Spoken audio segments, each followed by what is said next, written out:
And welcome back, everybody, to another episode of Keeping It True Bayou Saints. Look, a great performance by the first half of the New Orleans Saints here against the Jacksonville Jaguars, but the second half performance left everything falling a bit short. Of course, Saints did not prevail despite having that large lead in the first half. It was a 24-20 defeat in the Dome, but there was a lot of key takeaways, and as we get ready for this upcoming game on Saturday at SoFi, I'll give you everything you need to know to make sure you're informed and ready for another week of Saints preseason football.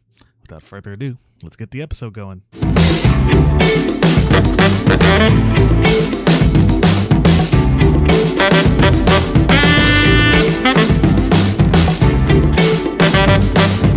All right, now look, let's slow down a little bit here. The Saints did not have a bad preseason game. I think a preseason game where you make competitive plays, your second string show quality tape is never going to be booked up instantaneously as a bad preseason game. I feel like a lot of players that got a lot of flack did not necessarily have bad preseason games. It's important to realize that, it's always going to be the dumbed down version of whatever scheme or play sheet is available. You're going to get the least amount of complexity in preseason, and it's of course a two-factor road. One is to make sure that the offense and defense backups can execute it with very little training in the intricacies and the players they're playing against, but it's also to ensure that nothing gets copied or taken down prior to the season when you need those plays to be as dynamic as possible. And I feel like you saw a lot of our first quarter backups, if you will, the ones that were not going to play the whole game, but we're going to get some good first half run. Some of them did struggle with that reality. I think the fact is that Spencer Rattler, there's a difference between him in the regular season and him in the preseason. And I feel like Spencer Rattler has now, for the better part of his term, put up less than adequate preseason tape compared to his regular season tape. Now, it's not to say that his regular season win-loss record makes up for it, but there is a difference in the player. When you look at his stats, we'll quickly go over them here. Spencer started the game at quarterback and went 8-for-11 for 42 yards through the air. That's not going to pass in most college systems, much less an NFL system. But what I feel like with the players he had, how he facilitated those players, other than the fumble, which I feel like was his definitely low light of the day, and probably of the last year or so of his career, I find that his play was actually pretty decent. You look at how the team moved on the drive, which he did happen to have the fumble prior to it. It wasn't bad.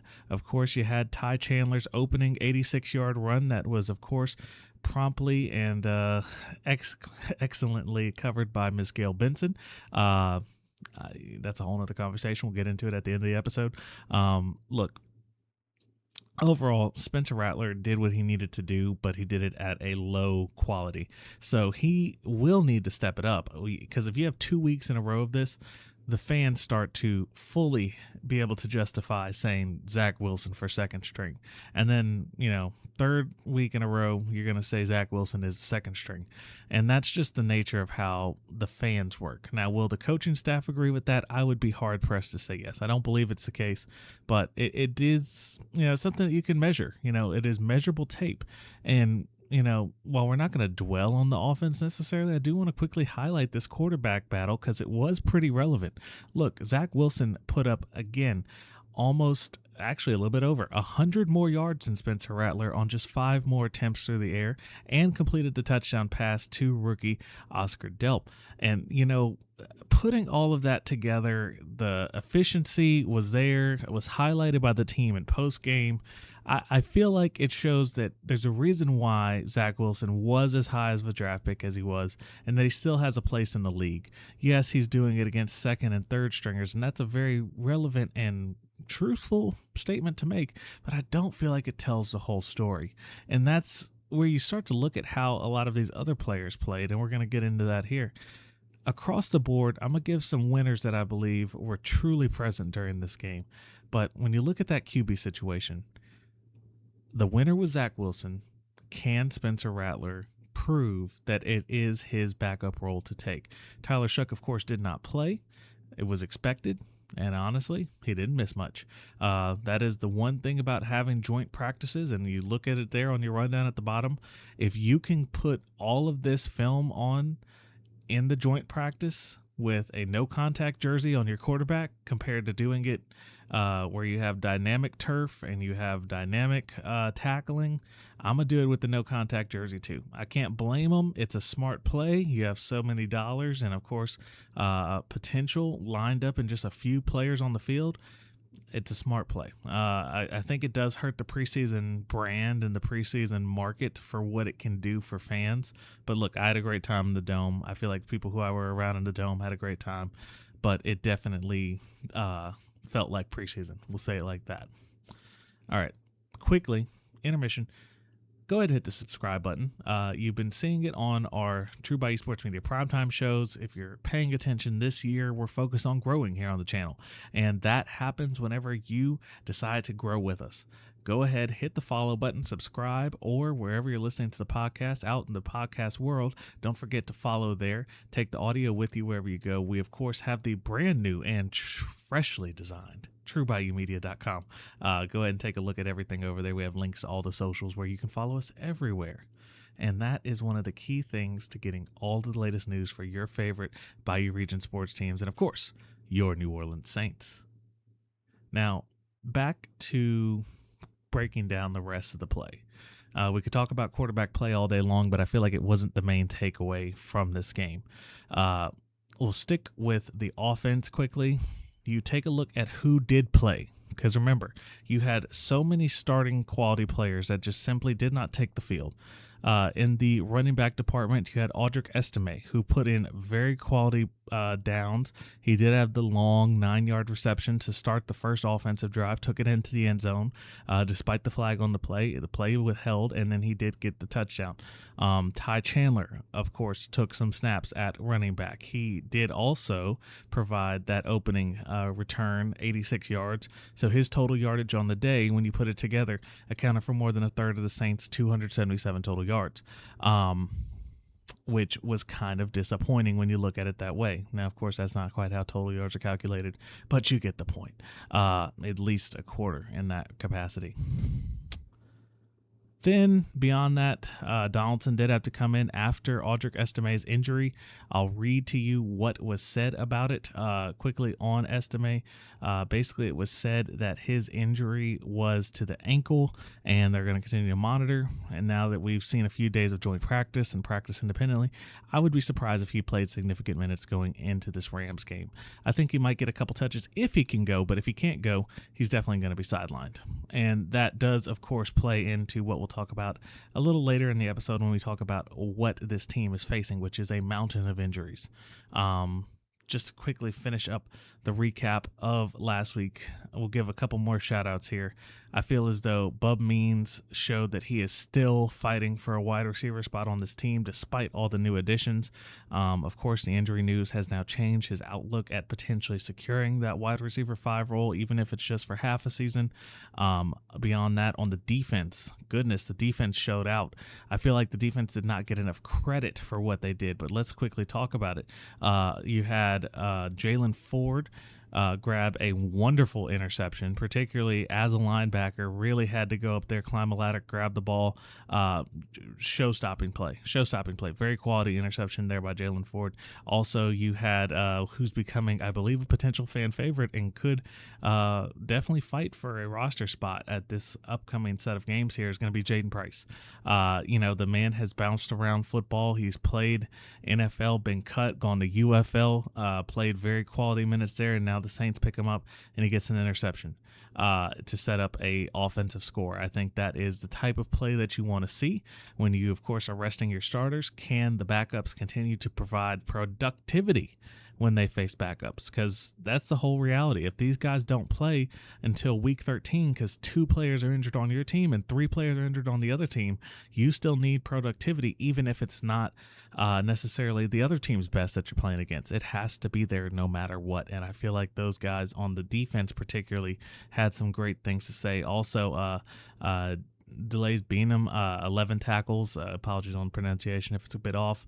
My goodness, just overall Heldman, of course, 2 sacks, quality defensive play. And look, I feel like Brandon Staley's defense, despite the fact that, as we talked about earlier in the episode, it had to be dumbed down, it had to be simplified, really showed through in that first half when you had your quality players playing. I was not at all doubting the quality of the defense. Even after things started to unravel later in the game, I still felt as though you had very quality defensive play, and I was satisfied with what I saw, of course, watching in the Dome. Now, the last bit before we get into the next game. Tanner Brown, 2 for 2 on field goals. Charlie Smith misses a field goal opportunity.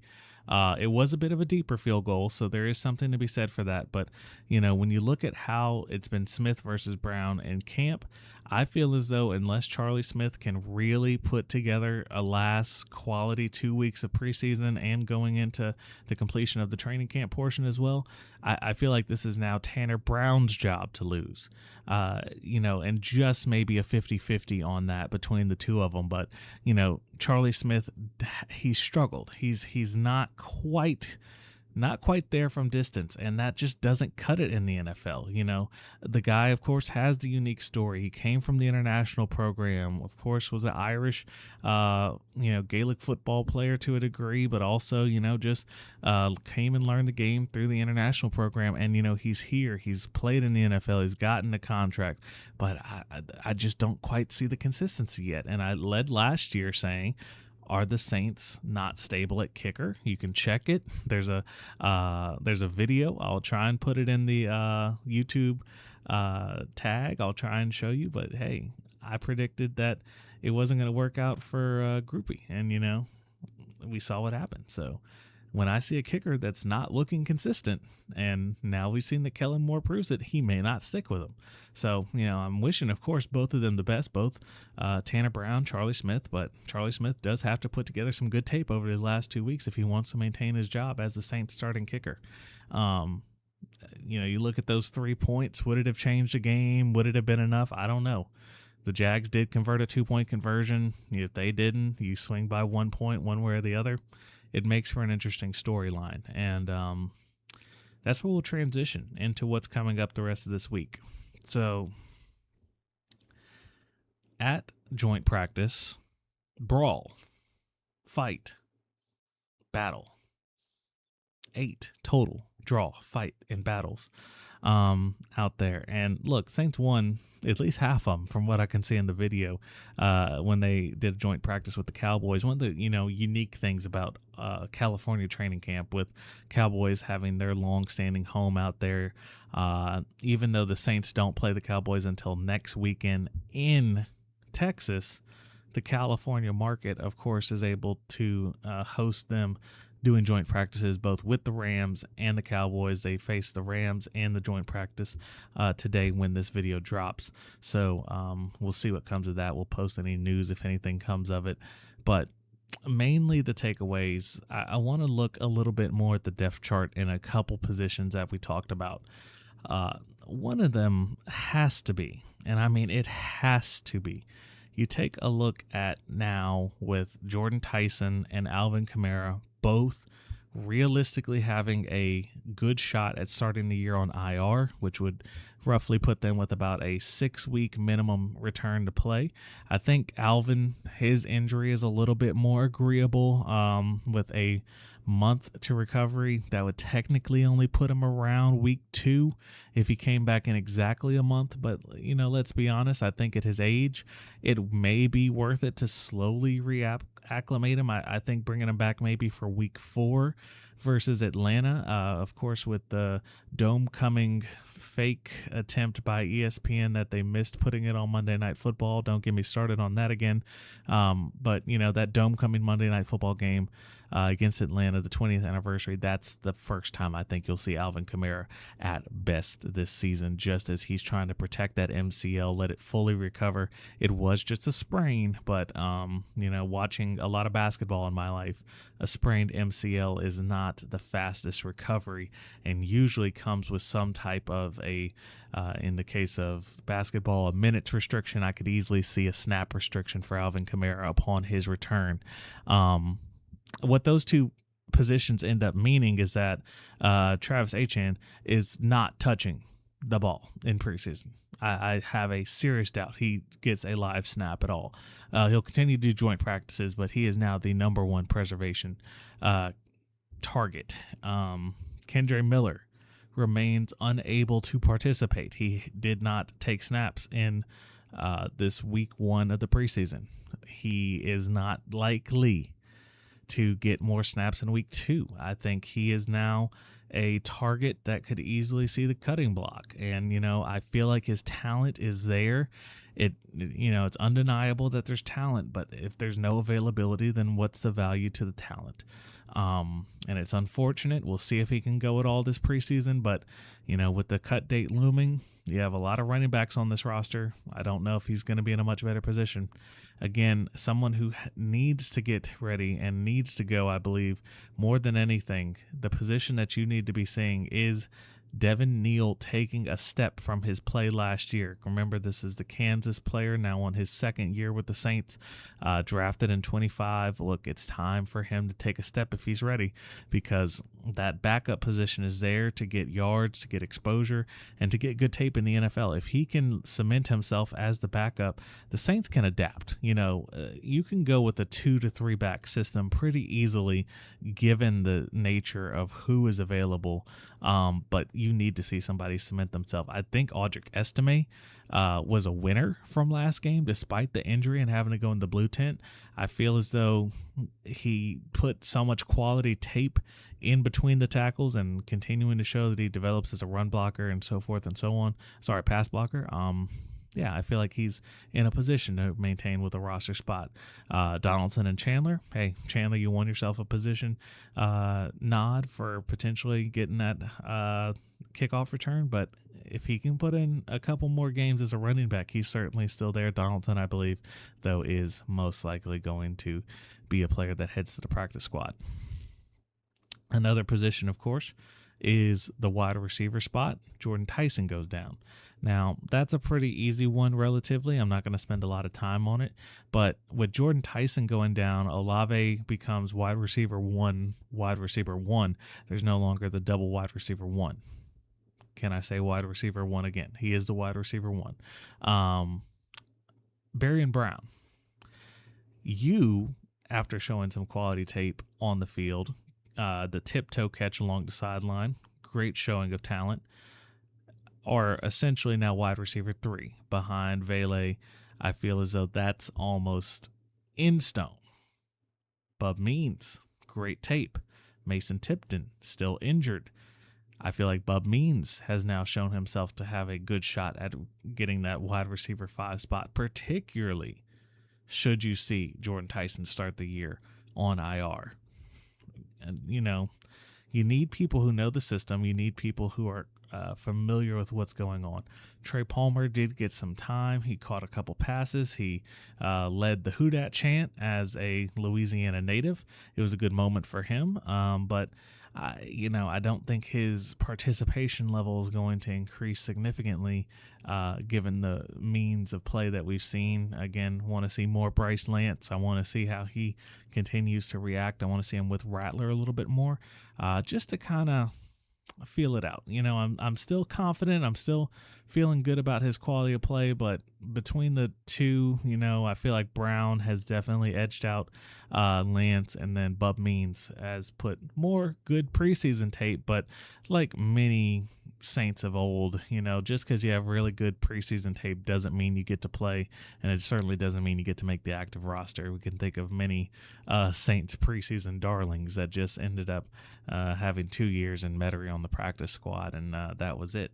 So we'll see if he can finally get some active run here as the preseason progresses. We'll go to defense real quick. Again, Jaden Price is a guy that you picked up because he has had trouble staying in the league. He has given you good practice. He has given you good gameplay. I still look at that and I say, you invested draft picks in TJ Hall. You put more draft picks in the secondary this year. I just don't feel as though it's a position where he has a guaranteed spot. It was a great interception and it was a great play, but I think he might have a chance. Beyond that, Isaac Adam I hope he is doing better the next 2 weeks, because his tape has just not been up to par for what the Saints need. Certainly is good in brief stints, but it just has not been where it needs to be.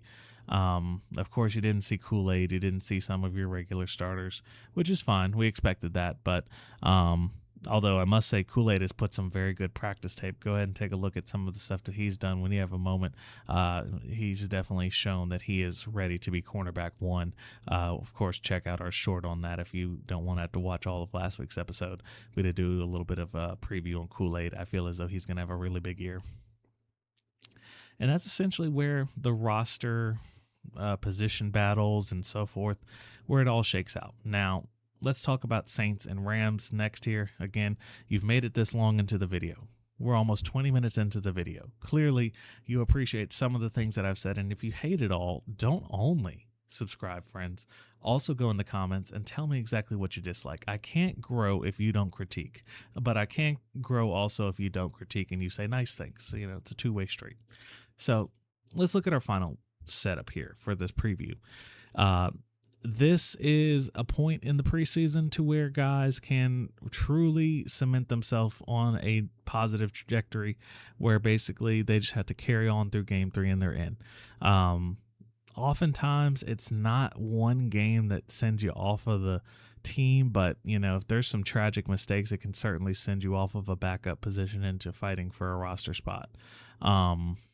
Again, the Rams, I feel as though this is a team you beat in the preseason. If this was a regular season matchup, I don't have as much confidence.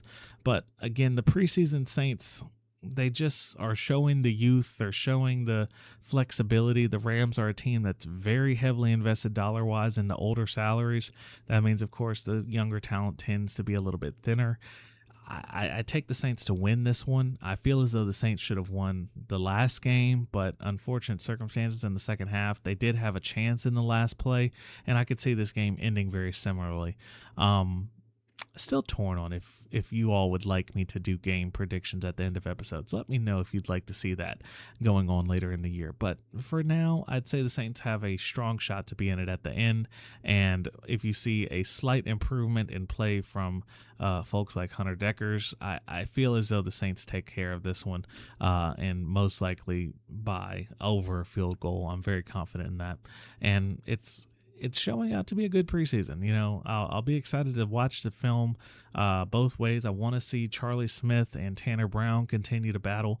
That's something that Kellen Moore is going to have to decide relatively sooner than later. I want my kicker to get as much time live as possible, simply because it's too critical of a player. This team is not going to blow people out at the stage that they're at, but they are going to play close games.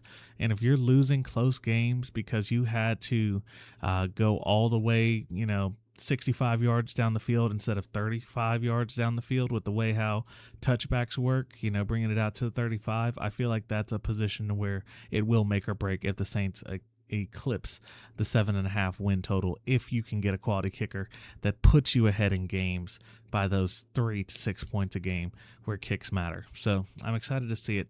Look, SoFi, beautiful stadium, not the most climate friendly. Again, just a little dig at SoFi. You built that whole thing and it's still outdoors. Meanwhile, I'm in the Superdome when it's 100 million degrees outside and I'm in there, nice, brisk, comfortable, wearing pants, and it's not a problem. So, hey, give the Superdome some love when you can. It is a great stadium. It was a good game last week, but this game coming up, I like the Saints in it. We'll see how it goes. We'll talk about it next week. And, of course, you'll hear a little bit more as I give my final thoughts on True Bayou Sports Media Primetime. You'll see that Friday here on the channel. So, until next time, when we keep it True Bayou again, this has been your host, and can't wait till we indeed keep it True Bayou again. Have a great day, everybody. This has been a True Bayou Media production. This show is for entertainment purposes only and does not render legal or financial advice. Remember to bet responsibly. Distribution of this podcast is prohibited without the express written consent of True Bayou Media or its subsidiaries. Thanks for being true by us. We can't wait until next time we keep it true by you.